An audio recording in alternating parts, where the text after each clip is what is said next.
Hey there guys, John Campea here. Thanks for visiting my YouTube channel, and this is a special video addressing a user-submitted topic, and this one is related to The Mandalorian, which we're all watching right now.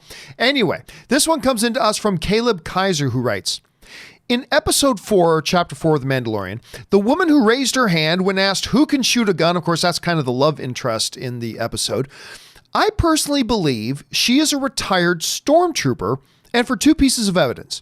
Number one, the ATST, how did it get there?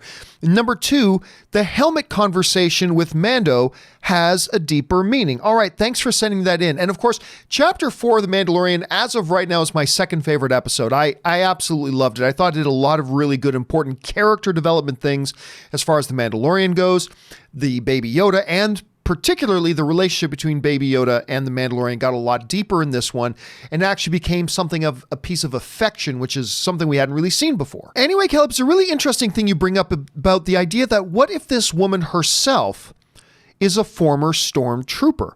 Now, before I go into the cons to that, let me tell you why that's actually not a bad theory. Number one, it does kind of explain a little bit the ATST. You know, Christian Harloff and I were talking about this earlier, about how the fact that, and you know, Robert Meyer Burnett brought this up as well, about the ramifications of the fall of the Empire. Kind of means there's going to be munitions and weaponry and dangerous things laying all over the place. Clearly, at some point, there was some form of either an Imperial base or just a garrison on this planet, and as a result of the fall of the Empire, that thing was just kicking around for some random gangs to take over. Could she have been one of the members of that Imperial garrison? And upon the fall of the Empire, what do? There's nothing left to do. And maybe she then decided to start a new life for herself. That's totally feasible here, and of course, then she clearly had some military training. However, what I don't think has any implications here is the helmet conversation.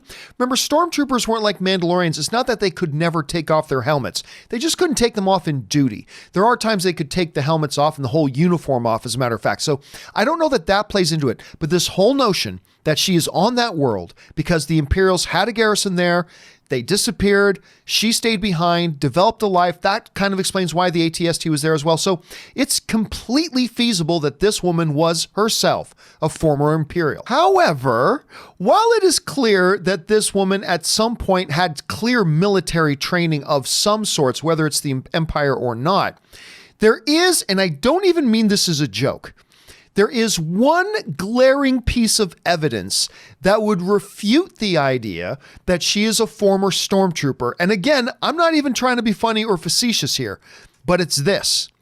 In the episode when they actually do some target training, this girl was knocking it out of the park and bang every single target, bang, bang. I mean, she was just nailing them down. It was impressive. There is no way she was a stormtrooper. So I'm going to guess no. I'm thinking there's another story there. Clearly, military training was a part of it, but I don't know that it was as a stormtrooper. But then again, on the other hand, narratively, it would explain a few things. Her presence there, the fall of the Empire, there was clearly a garrison with the ATS. So there's good pros and cons. I'm going to lean against because there's no way a stormtrooper shoots that well. Question here is, guys, what do you think? If you've seen the episode of The Mandalorian, do you think there's a chance that Mando could have been falling for a former stormtrooper?